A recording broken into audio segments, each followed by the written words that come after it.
Hey guys, welcome back to Torque Trends. I'm Travis Arnold, this is Chance Allman, and welcome to the Rods and Ribeyes channel. We're going to go over some things that are trending in the automotive community, things that mean a lot to us, or maybe some new things that we're trying to learn ourselves. And so on today's topic, we're going to talk about popular trends that we see at shows and that influence us. Be sure to stick around to the end of this video, and you'll see how you can progress to something great too if you stick with it.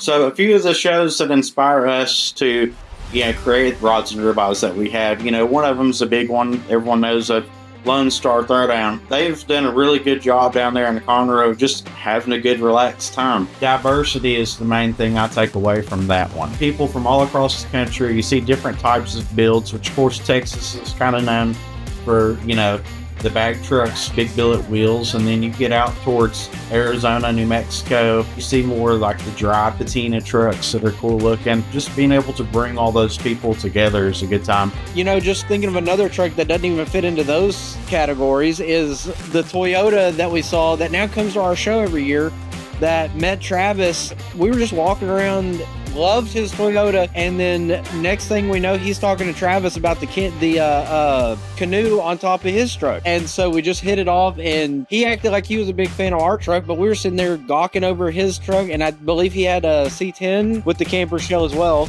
Yeah, after that, he loved my truck, and he went and bought a 3+3 because he liked my truck. And got a camper shell and everything. And dude drives it all the way, out to Dino's and across the country. It's pretty sick deal. And it's cool that you can meet people because of similar interest at this show. Speaking on the 3+3 community, that's also where I finally met in person Cody.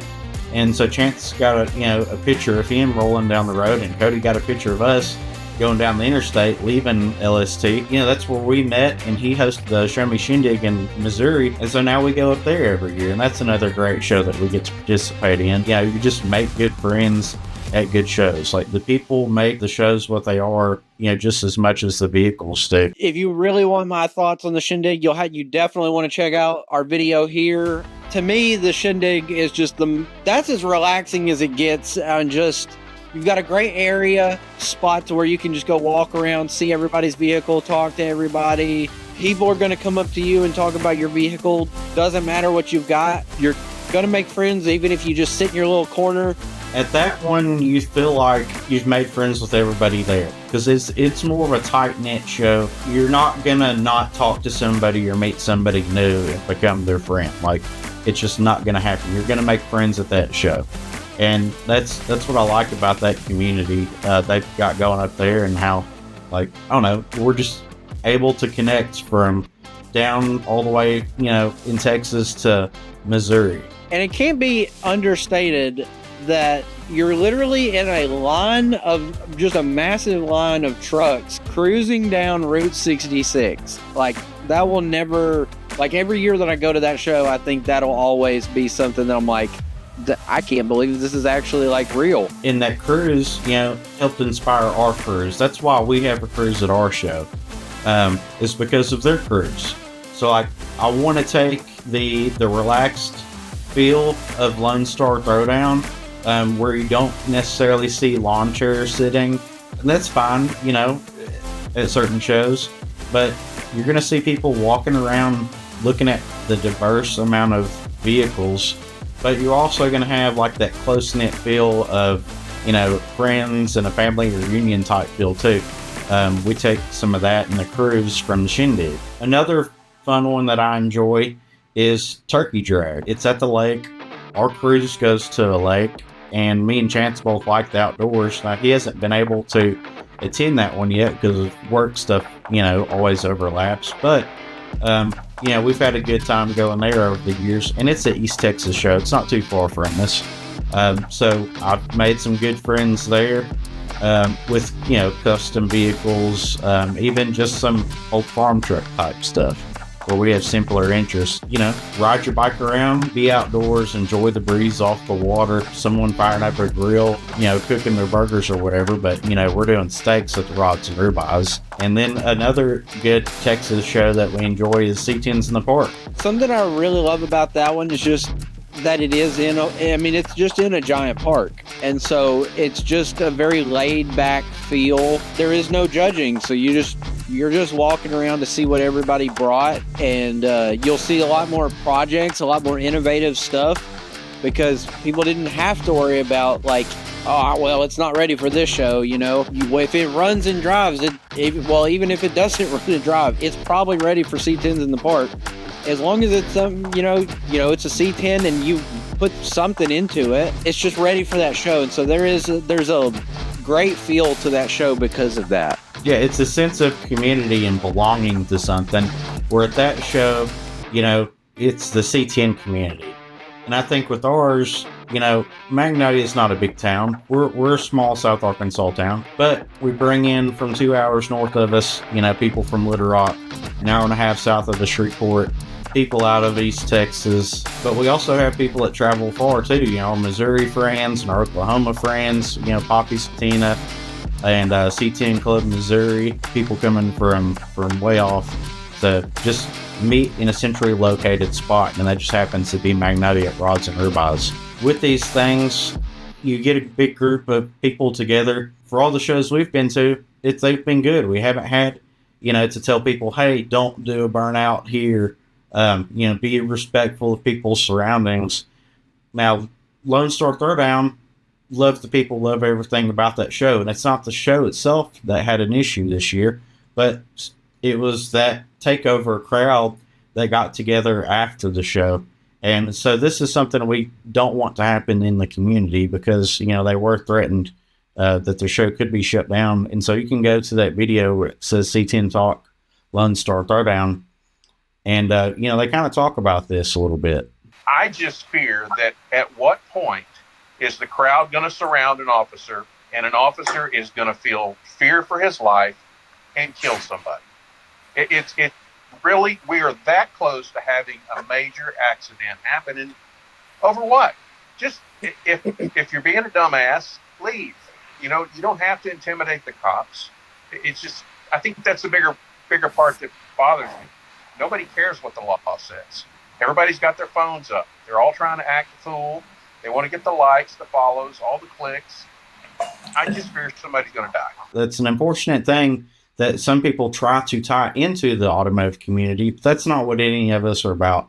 The things that we all enjoy about shows are the sense of community and bringing people together, and, the diversity of it, where that after party crowd, at that show, just for that year, happened to be destructive, and that's not something that any of us want. And, if you go, I encourage everybody to check out this next video that we're bringing up from Grinder TV, and it's called the Lone Star Throwdown Behind the Show.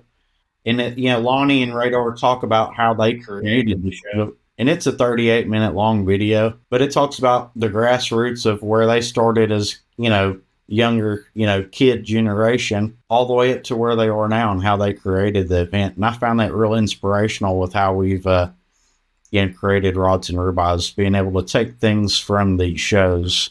It just reminded me of the story we're trying to do with Rods and Ribeyes, where we just want to bring the community together and give people a good time away from all the day-to-day stress. When you come to our show, it doesn't matter what's going on outside of the show. You're just there for the good times that are there. With the diversity and the different generations that come together, we do see different trends. We're starting to see people buy the trucks that they wanted in high school, something that's kind of reminiscent of that. And I don't know this guy's story completely. This was the top 10 mini truck of LST. It's got the audio in the back. It's got the camper shell on it. It's got those throwback vibes, correct size wheel, billet wheels, and the, little fender trim, the chromed out engine bay. We're starting to see stuff that has that throwback vibes, that with a little modern touch of maybe something that you wanted in high school and you couldn't do, but you can do now. Just loving the design of everything in here. Like everything even behind the seats was well thought out. Like you continued the pattern. You've got these glass, are those plexiglass It's Lexan.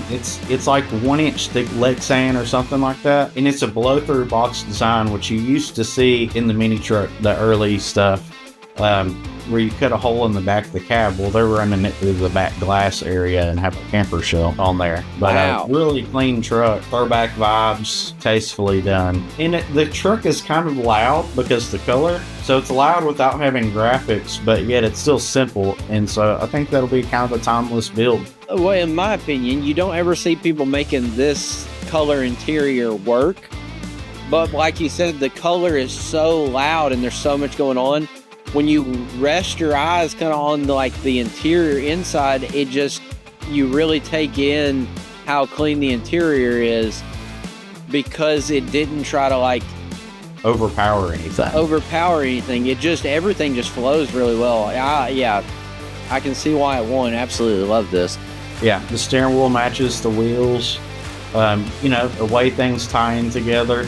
It's got the chrome factory looking mirrors, which is very 90s style, Anyway, I thought that was a clean truck. And then going on to, seeing people's stories, whether it be wanting your dream truck of, the past, to the Suburban of Josh Rowan. And you see the progress in the stages that he's been through over the years. So 20 years, it says here, the 4 different stages, from stock to dropped to front end swap to what it's become today. And this has been blowing up all over the place. Absolutely. And one thing that I've noticed about this truck, and to me, this is what it's all about, and this is why we love why we gravitated towards the truck community, is I have, in the last month, I know this truck has been extremely popular, and I love this truck to death, but more than anything, I have seen his posts talking about the work and everything involved. Most of them don't even have a picture of the truck, but those are the posts that are constantly in my feed that are blowing up with engagement and everything else, because that's the story of the truck. And this truck is extremely unique.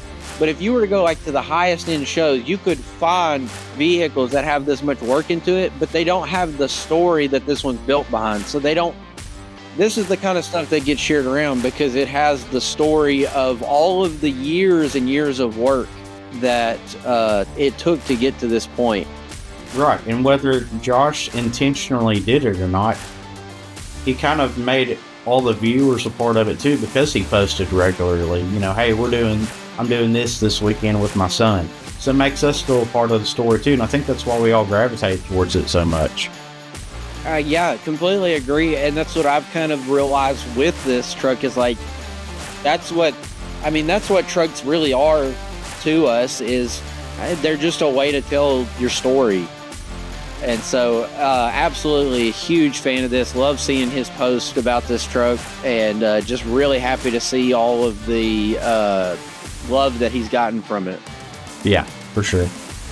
All right, guys. So thanks for joining us on this episode. Of course, the corny thing, be sure to like and subscribe. But come join us. Have a good time. Create these relationships at Rods and Ribeyes on May 18th in Magnolia, Arkansas. Diverse like these other shows, and help us build this community together. And we want you to be a part of that with us.